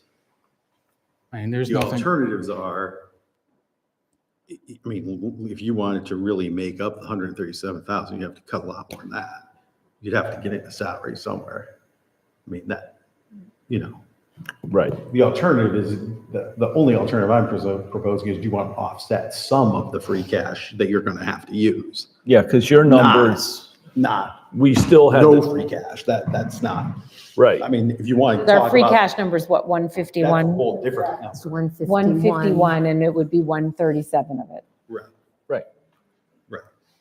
But if you wanted to reduce that down to no free cash, you'd have to cut a lot more than that. Oh, yeah. It would be more than 2%. Oh. And we would be cutting salaries. Yeah, you'd have to cut, I mean, That's what I'm saying. It is the cuts and the pain would be so deep, and I just, yeah, you'd have to cut like 10 or 12% just out of expenses to get. Yeah, to leave salaries alone. To get there, to leave salaries alone. So that $151,000 in free cash, is that accounting for the 100,000 that we have to leave as a balance? 260, yeah, it was It is. 262, 295, or whatever it was. We set aside 100. and what is the ARPA number right now and what we could potentially need for 5 and 10? I don't know if I brought that with me. I thought it was at about 214,000 left. So we just authorized use of some money, and I think it brought it down to 214. And we could potentially need all of that, if not more, for 5 and 10. Mhm. Okay. So I don't think ARPA is an option. I think it's Oh, no. free cash Yeah. or cuts. Guys, We have no choice. John, what are you thinking? I mean, for transparency purposes, where would the school, if you did it directly from the school, where would the school cut that money from? That would come from salaries. So that would get us. That would basically be the list that's right here. Yeah, That's Zero all. budget on it. So you're gonna get basically three full-time teaching staff. So people that are watching this can hear that? Yeah, I mean, that's actually almost the same amount you have on that zero, which it says it's 2 to 3 people, and then it tells the implications of that. You'd be losing a big chunk, if not a lot of AP classes, academic electives, the middle school model, elementary specials. Yeah. For- It's for- on- for it's on page people 12. watching who don't know what that means, that essentially means keeping the middle school, as not being merged with the high school essentially, in an academic and other senses. Obviously, they're in the same location. Right, there's more to it than that in terms of the teaming approach with the middle schools. They have to use the support they're able to give to students. They've really developed that over a number of years, and it would essentially dissolve that capability, but mostly based on schedule needs.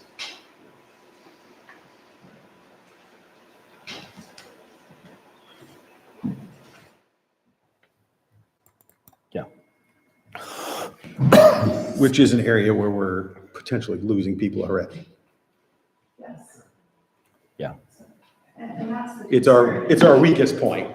Yeah. It's going from 6 to 7. New spot, and so we would essentially be sacrificing our local students who, I mean, if we count just the current students who are enrolled, I think the increase we're looking for is about $450 per student versus the $4,400 increase for the handful of students at Vogue. It would just drive more kids to Vogue. And then when Vogue hikes come in and we have more students and those hikes are larger, there's no flexibility at the town level to adjust for anything because it's what it is here. It's just a bill that comes in that you have no. And also, I just want to add to Sean's point, Luke, that if we were to cut 3 people, it comes out of the school budget, but then we pay the unemployment just out of another line. Yeah, I mean, if you kind of look at it from a business standpoint though, if your business isn't making enough revenue to support the amount of staff that you have, you get rid of staff. And I grew up in this town, I went through the school system, I went on to college, I did very well for myself. I am very involved in this community, so you're not gonna find someone who's probably more involved at my age. And getting rid of people isn't something that I really take lightly. But when you look at the model that the school is running off of and continuing to have to come back for more and more money and huge amounts of money, and yet every year we're still going over budget, or there's a line item that still needs extra funding out of free cash, or you're asking other departments to make cuts for, it's a failing business, essentially, is what it is. And so at some point, it's time to trim the fat.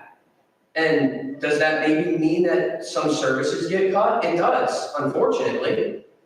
And yes, it might mean that more kids want to go to vocational school, but that also means that you have then, in turn, have less kids enrolled, which means you need less teachers. And if that's the way that the school system is progressing, it gets us into that snowball effect of a conversation that no one wants to have. We're not going to get into it.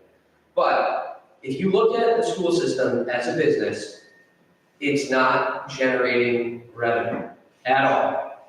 And every year it's over budget and they're coming back and asking for more, going to 2.5, looking for more and more and more.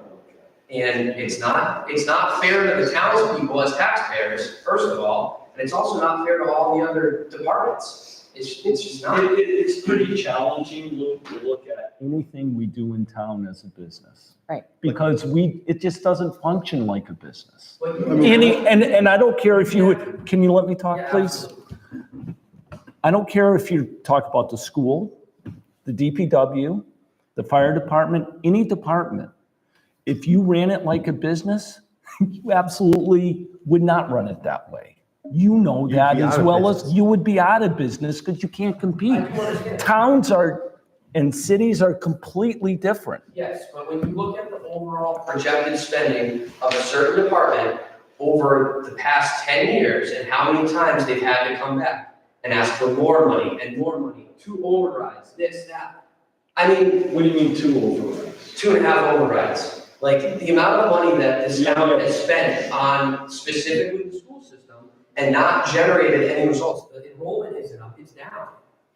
The only enrollment increase that we're seeing is 13 kids in kindergarten because quite honestly, I have friends who have kids. They send their kids to kindergarten as early as they can because it's cheaper than childcare.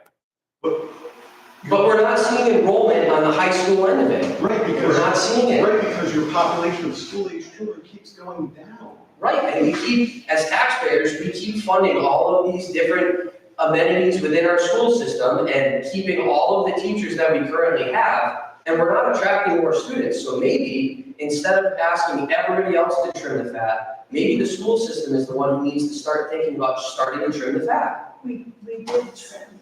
So if you paid attention, we trimmed almost $770,000 out of what our increased cost, like we cut more than our increased costs. So we covered all of our cost increases and then cut more. So that all we were asking for is what town can legally increase rates by, was 2.5%. So I do appreciate that there have been years of late where schools have asked for a little bit more. But we haven't come in with a deficit where we've asked for offsets. We haven't spent beyond our budgets. We just have costs that are going up that we don't have 100% control over. And so we've had to come back. We've cut what we can cut because we have to be good fiscal stewards. I get that. And we've done that this year. And so we aren't asking for level services. We're asking for less. We're saying to the town, we're gonna provide less. We're gonna do it as strategically as we can so that we don't hurt our chances for growth. And this is every department. When fuel costs go up and we have to put more money in the fuel line, we don't go around and apportion it out to, all right, well, how much is the DPW using in the loader? How much is the fire department using in the fire truck? And we have to increase. It doesn't show up in that budget, but we still have to increase the costs. Right. And just likewise, all of the other departments are facing the same increased costs with electricity, water distribution, all of that. It's something everyone's like that. Except, no, it's not. How's it not? Because some of those lines come out of general lines in the town budget. They're not specific. The fire department is not paying the electric bill for the station. It's coming out of a general thing in the budget. It's not specifically apportioned to each department like that. Right, and I think they're also, School does pay for its electric costs separate. Right. So let me just rein this in, because we're getting into a lot of sort of the philosophical points of all of this, and I get it, and it's important for people to air this out, but we also have to solve this problem tonight, make a decision. We still have to go through a whole warrant, and some of these discussions maybe are for town floor. But I think we need to get back to making some decisions, deciding what we're going to do, and then going through the warrant. And unfortunately, every town in this whole area is going through these same discussions. They have the same, all the towns have the same problems. Right, because everybody has the same problem, which is you're getting older and older and older, and not younger and younger and younger. And so you're going to have declining enrollment. And not only are you going to have declining enrollment, but now you're competing for those school choice students, which are getting smaller, with a bunch of other towns that also have declining enrollment, who are trying to get those same smaller and smaller and smaller number of people. So we would be foolish to think that we're going to be able to go on forever attracting more and more and more school choice students. That simply won't happen, because you're going to run out of a pool. Eventually, the pool is getting smaller. I think that's kind of Luke's point. and if you're having declining enrollment, you should be also then having declining staff after a certain amount of time. We've given it a shot. We've tried to, with the override, offer the services, and it's quite honestly, it's not really working. It's not. And so maybe it's time to start thinning the herd, I guess you would say. And we have recognized in this proposal that there are staffing cuts. So that's part of the plan. That's part of how we got our budget down. So again, we've got to rein this in. We have to figure out what we're going to do to fund this 137, 281. So you're suggesting free cash? What are you going to do? Me personally, I'm suggesting free cash. And like I said, it surprises no one more than me that I'm suggesting that, because I don't like to do that. But I think that. I think we could not have a meeting. Yeah, so, Do something with it. so it's really for us to decide at this point in time.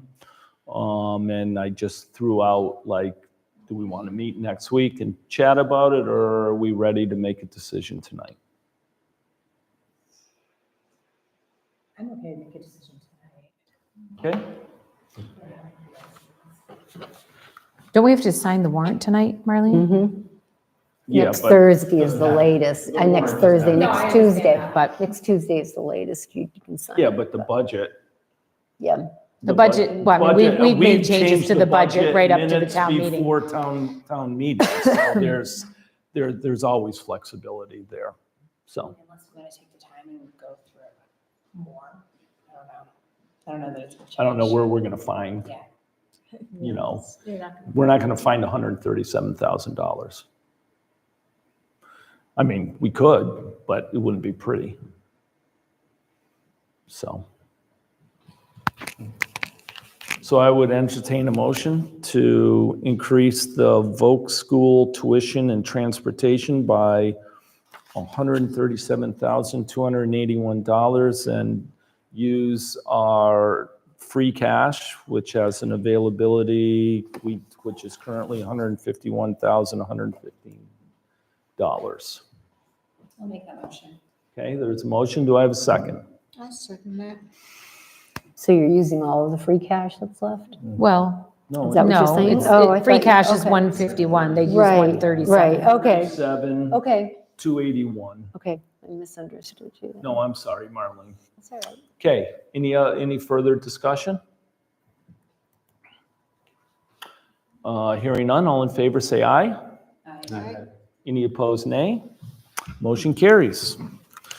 We have a budget until the next crisis comes. Okay. Right. Things always go up. So I want to move right along to the warrant.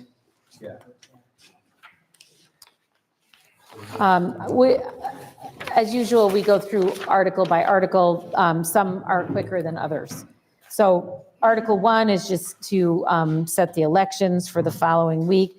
Included on that is ballot question 1, which is the funding for the fire department. Any comments, questions? Yeah.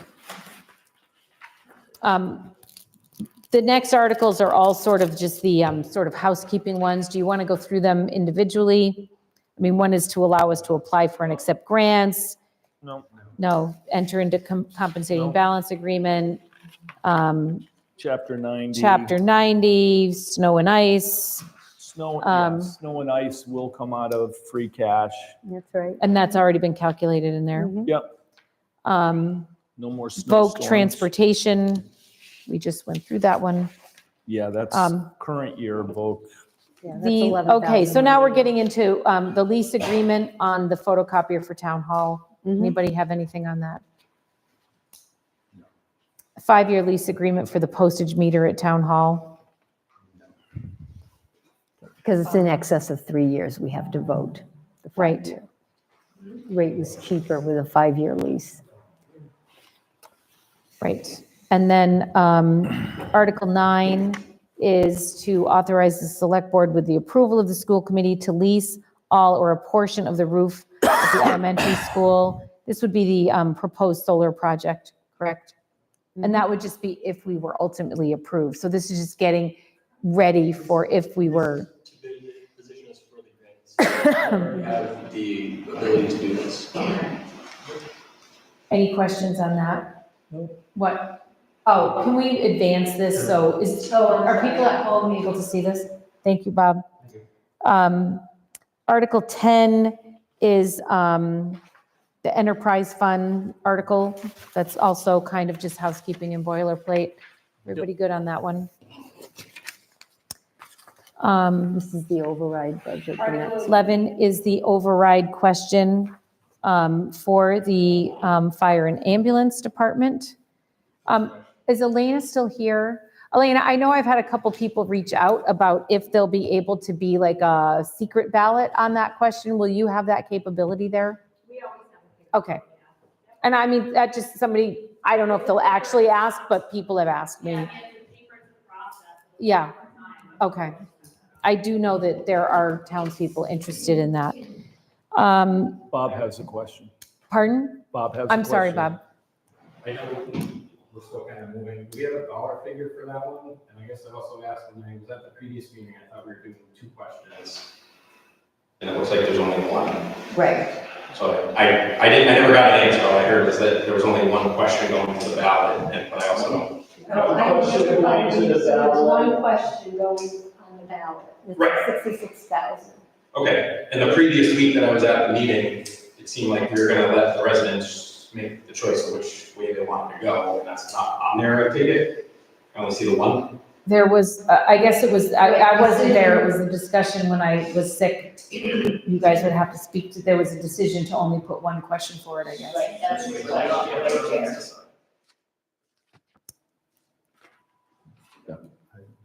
Huh? I mean, if you want me to speak to it, as far as the other 2 questions, there was a lot of concerns.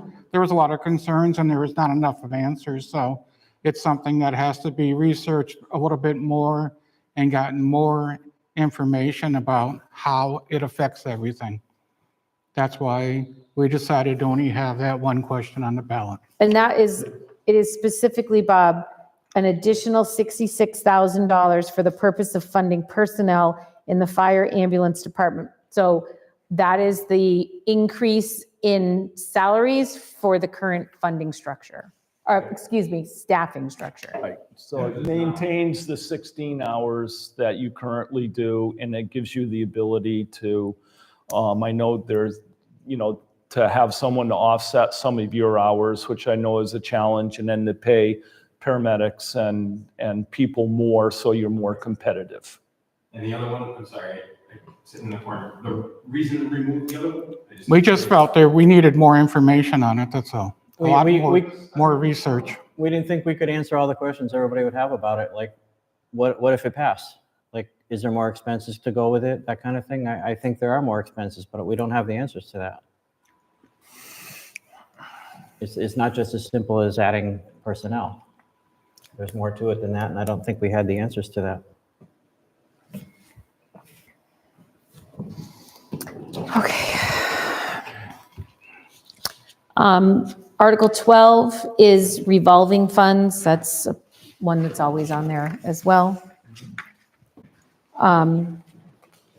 Article 13 is to fund the multimedia conference room on the second floor. That is funding that comes through the cable enterprise, right? Article 14 is That's the additional money. that's the additional money, upgrades at the and that wastewater. would be borrowing for the additional costs of that Right, it'd be a project borrowing, up at the wastewater And the treatment plant. intent is to pay it through the fees. Right. Right. Article 15 is, again, this is part of what Phil was talking about, that asset management project. Phil, if you want to speak to these specifically, I know you just said it, but there's a grant we're getting, so our portion is small. It's like $27,000 or something, right? What's that? The portion is that that the town has the fund is 27,000. So it's 27, that's like 54,000 there from the enterprise fund. That'll fund the asset management for the grant. And Phil, you'll be able to speak to that so And townspeople Dave Perkins understand comments. it's really not 227,000. Correct. Okay.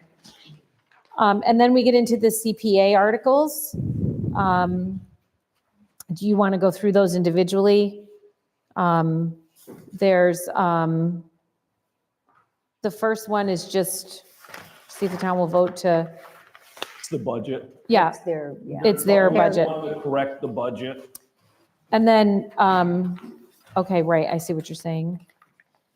They have to spend 10% of Right. their reserve, Yep. so. the increase- Article 19 would be CPA work in the cemetery. All of these are CPA funding, Yeah. not taxation. Yeah, $7,000. 7,000. And then Article 20 is $29,825 to preserve the facade, belfry, and clock enclosures of the historic town clock. Mhm. Article 21 is $196,980, and that would be for what we're calling the Day Pond Project.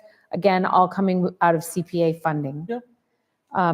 Article 22 is $185,898, and this is to document, assess, condition, clean, remove, restore, and prepare a summary of the Cutter Farm Museum contents. Again, a CPA project. Article 23 is $12,500 from Community Preservation Open Space Reserve Account, and $12,500 from budgeted reserve. What is this? Oh, this is to create a historic walking tour. So there's two different funding sources for this one? Am I reading this right? What is Yeah, budgeted reserve, but are they both CPA funds? Yes. Okay, It's all CPA. okay. Yeah, just different accounts. Article 24 is a home rule petition, and it is regarding the use of golf carts on public ways in town. That's something we would be working on, trying to make sure that people can still use them, but that they're safe and they're, subject to some of the same rules of the road of. And we understand it, we have to pass this, and then it goes to the state. petition Then the the state has legislature. to pass it. Right, so it's just a first step. It would then have to go through a full legislative process. Have you ever gotten one of these passed? We're cutting edge. I would say so. So I would urge townspeople to maybe read the provisions of that ahead of time. I mean, I would urge them to read the provisions of all of these things. And then we get into zoning bylaws. These are, some of these proposed changes are quite extensive, Yes. people should- somewhat complicated. I know that we will have people there from planning board to discuss these, but again, these are things that townspeople should really make sure they're going online, reading, looking at this warrant, once it's posted, reading through these so they can really understand. Would you like to just mention what each of those amendments are, it refers to? The first two, 25 and. open space. Yeah, it's, to amend the open space development. One is to amend open space development. Again, a lot of language in there. And then I'm just waiting to get to the other one here. Not looking through all How far down is it? Page 27. Yeah, okay. It's there's a lot to, people should really pay. Guess I And have to 27 is another, would be another change to the zoning bylaws, and this pertains to accessory dwelling units. Making them, allowing them in town. And I can tell you that the Commonwealth is pushing for communities to allow these ADUs. Is this like mother-in-law apartments? Yeah, it would be things like that? it would be what you'd call an in-law apartment. Yeah. Right. Yeah. And so it's part of what the administration is hoping will start to alleviate some of the housing problems that we're experiencing in all of the communities across the state. And I think that there's, and I don't know if it's specifically stated, but I know it's specifically not to be used for Airbnb. And I don't know about the language in this one, but I know in the statewide, they're hoping that those ADUs are not used for Airbnb. Airbnb is part of the problem that we're having with housing. Just curiously, how do we enforce that? That's a question for the administration. No, I mean, I'm not asking that in a philosophical sense. I know how you can enforce it, because I've been involved in that business before. There are towns that go through, all of the websites and find out who's doing it. I'm just curious if it would be our intention to do that, and would someone do that, you know what I mean? Because there are definitely places that do that go through each and every. And we do have some properties in town that have Airbnb units in already. If I'm not mistaken, the town already does allow for ADUs. It's just the amendment here is to make them so they don't necessarily have to be attached to the house. Right. They can be detached from the actual house. I want to say there's already like 2 or 3, and the planning board would speak more on it. Yeah, let's speak. The town already does allow for ADUs. I'm just thinking in terms of if you're trying to prevent that, there are places that, like, if you listed your property on Airbnb, the next day the town hall would be calling to find out if you have a business permit, for example. And did you pay your fee for that business permit? Yeah. So they know you're doing it, Right. Well, you can't do it secretly. No, you can't. It's online. But if nobody's looking, Right, that's, yeah. right. Okay, so Article 27, this one is a little confusing to me.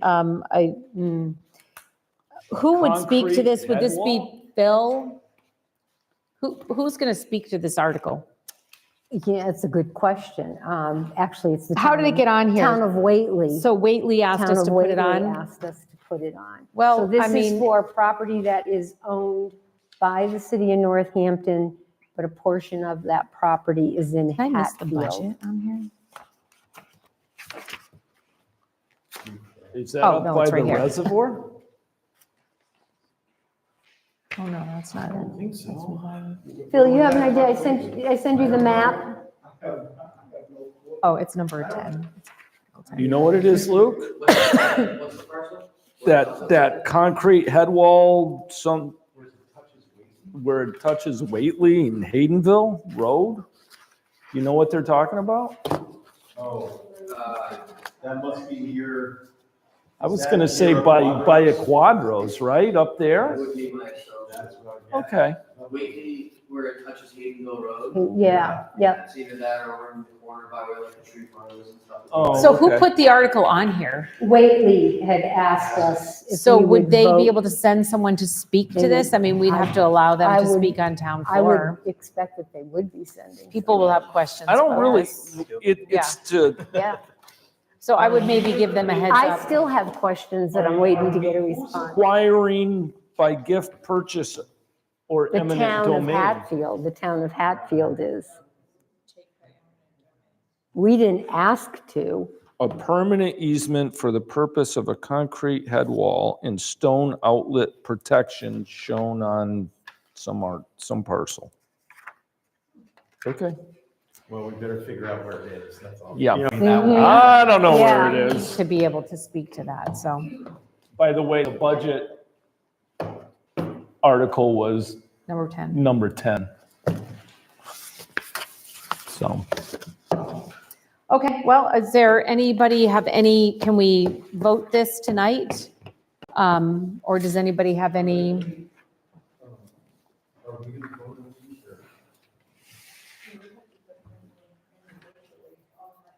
Yeah. we'll meet before town meeting or before Marlene knows, and we'll go through them and Yeah, when do you have to print? when do you have to print by?